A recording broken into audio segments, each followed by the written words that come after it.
Hello students, next हम discuss करेंगे example number 8। क्या कह रहा है देखो, cake is taken out from an oven when its temperature is 185 and outside जो अपने रखा उसको एट अ रूम टेम्परेचर, जहां पर टेम्परेचर होता है 70। यहाँ पर टेम्परेचर वाली कंडीशन है, तो आपको न्यूटन्स लॉ ऑफ कूलिंग वाला कॉन्सेप्ट याद होगा।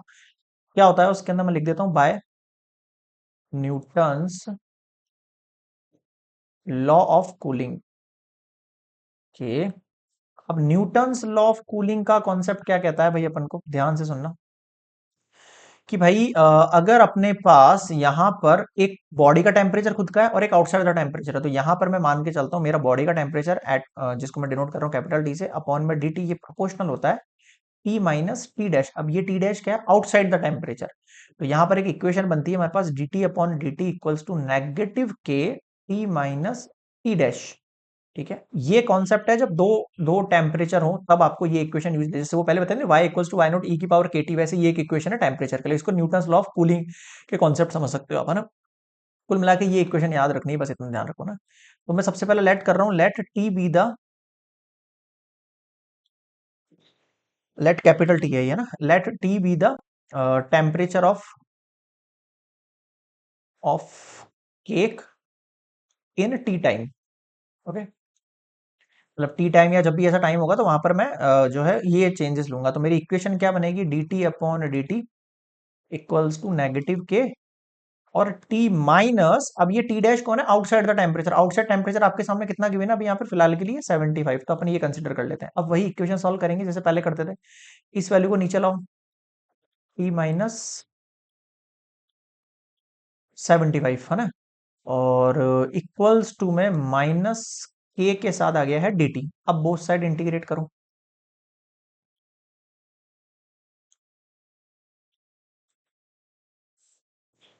तो integrate d T upon T minus 75 equals to minus K integrate d T. अब वन अपॉन जो वैल्यू दे रखी है उसका आंसर तो लॉग टी माइनस 75 हो जाना है, और यहाँ माइनस का के टी प्लस सी हो जाना है। बताओ ये समझ में आया कि ये आपके पास फर्स्ट इक्वेशन है जहां से अपनी सारी जो है स्टोरी वो शुरू होने वाली है। देखें, अब इसको नेक्स्ट में लिखो, log T minus 75, log T minus 75 equals to minus K T plus C, है ना। ये फर्स्ट इक्वेशन है अपने पास। ठीक है भाई, समझ गए। अब देखो सबसे स्टार्टिंग में क्या कहा है इसने, इफ सबसे पहला cake is taken out from oven when the temperature has reach 185। अगर फर्स्ट कंडीशन में आपका टी इक्वल्स टू जीरो था, तो उस वक्त मतलब स्टार्टिंग टाइम कितना था, जीरो था, उस टाइम पे आपका जो टेम्परेचर था केक का वो यानी कैपिटल टी वो 185 हो चुका था। तो इस कंडीशन के लिए मैं टी की वैल्यू जीरो रखूं यहाँ पर। देखो log 185 minus 75 equals to minus K का वैल्यू जीरो और ये सी, लॉग 185 और ये 75 लेस कर दो सिंपली 110 आ जाएगा आपके पास, है ना। तो 110, बताओ समझ में आया क्या। ठीक है, ये समझ में आ गया। इक्वल्स टू सी, यानी सी की वैल्यू होगी लॉग 110। यहां तक समझ में आया, ठीक है। इसको पुट कर दो फर्स्ट इक्वेशन में, put it in equation one. तो इक्वेशन वन क्या हो जाएगी, log T minus 75 equals to minus K T, log की वैल्यू प्लस लॉग 110। इस वैल्यू को इस साइड भेजो, log T minus 75 minus log 110 equals to minus K T. ठीक है, अगला देखो, लॉग टी माइनस 75 अपॉन 110 लिख दें अपन इसको, equals to minus K T. बताओ यहां तक समझ में आया क्या। एक सेकंड यार, लैपटॉप चार्जिंग, चलो ठीक है। हाँ, ये मेरे पास वैल्यू आ गई है ना। इसको अपन सेकंड इक्वेशन नेम दे देते हैं, है ना, log t माइनस 70। अब इसमें करना क्या है आपको, देखो नेक्स्ट स्लाइड पर लो इस वैल्यू को, एक सेकंड।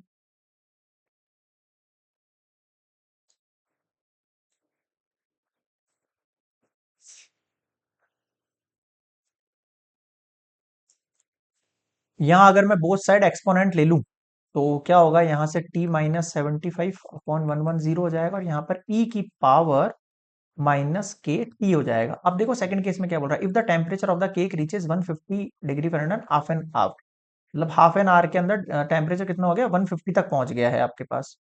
ये समझ गया मैं यहाँ पर क्या कह रहा है, इफ टी इक्वल्स टू 150 हो जाता है हमारे पास। टी का वैल्यू कितना हो जाता है? 150 हो जाता है, हाफ एन आवर। मतलब टाइम कितना है इस बार?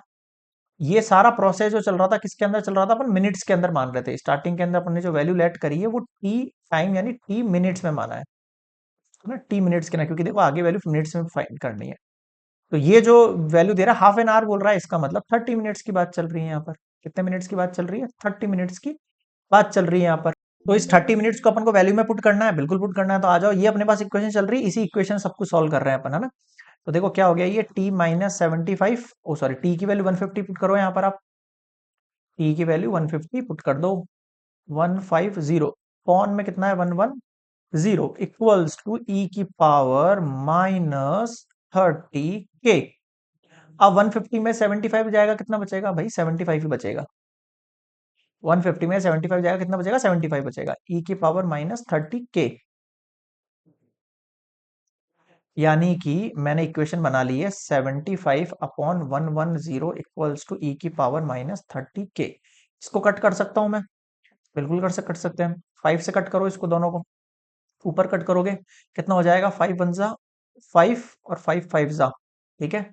फिर 5 टू जा 10 हुआ, फिर 5 टू जा 10 हुआ, यानी कि ई की पावर -30k इसका वैल्यू आ चुका है 15/22। इसको अपन रिजर्व रख लेते हैं, अपने काम आएगा भैया ना। अब मैं वापस से अपनी इक्वेशन पर आ रहा हूँ। ये या तो ये इक्वेशन कंसीडर करो, ये करो, दोनों एक ही बात है ना। इसको मैंने बोथ साइड एक्सपोनेंट लेके छोटा बना लिया है। तो ये इक्वेशन क्या है? t-75, t-75/110 इक्वल्स टू ई की पावर -kt। एक तो ये इक्वेशन है मेरे पास, और एक इक्वेशन अभी भी मैंने बनाई है, ई की पावर -30k इक्वल्स टू 15/22।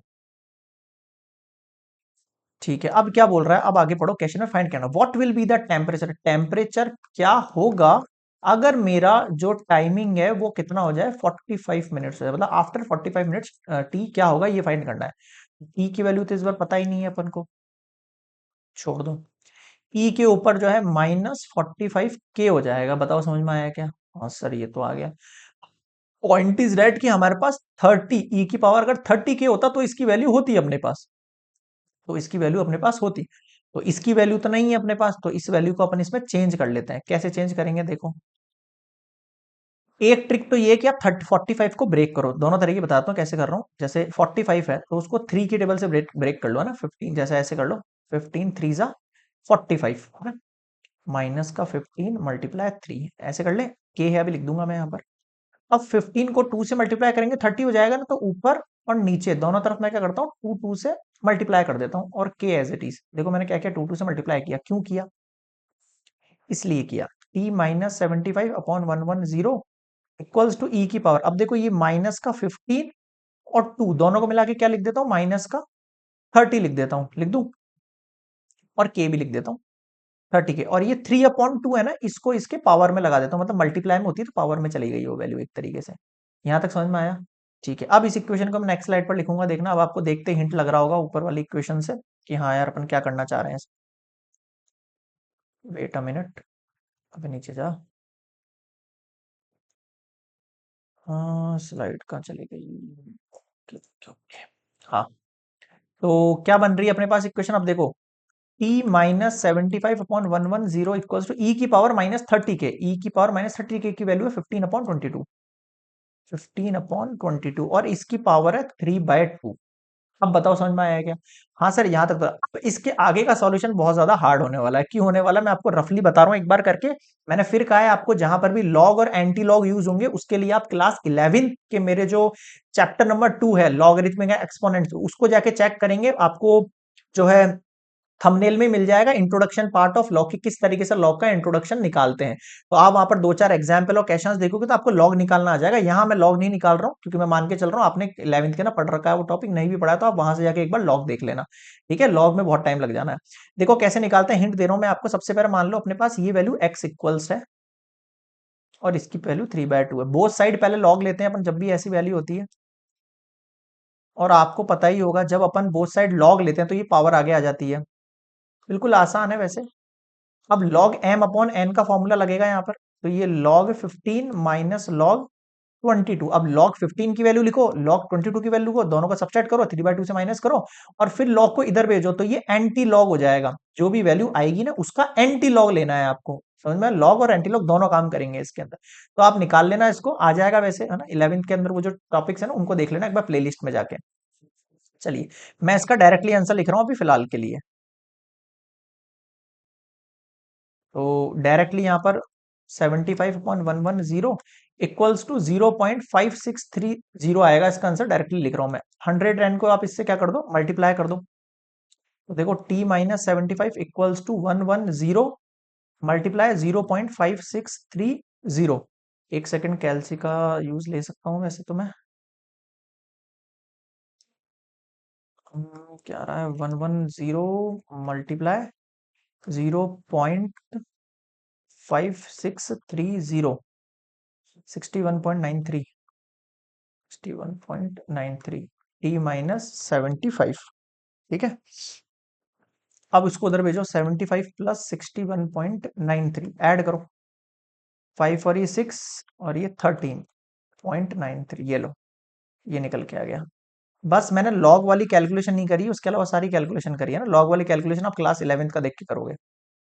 चलिए, तो टी क्या आ गया, तो क्या कह रहा है, what will be the temperature after जो है 45 मिनट्स। तो मैं लिख सकता हूं यहाँ पर after 45 minutes temperature of cake will be 136.93 degree Fahrenheit. बताओ समझ में आया क्या?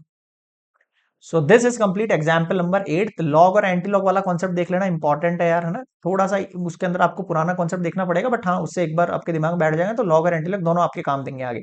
नेक्स्ट मिलेंगे एग्जाम्पल नंबर 9 पर। और कोई डाउट लगे कमेंट सेक्शन में जरूर बताना। वीडियो कैसा लगा, पसंद आया तो please like share and subscribe Gajwakar academy association. Okay, मिलते हैं नेक्स्ट पर।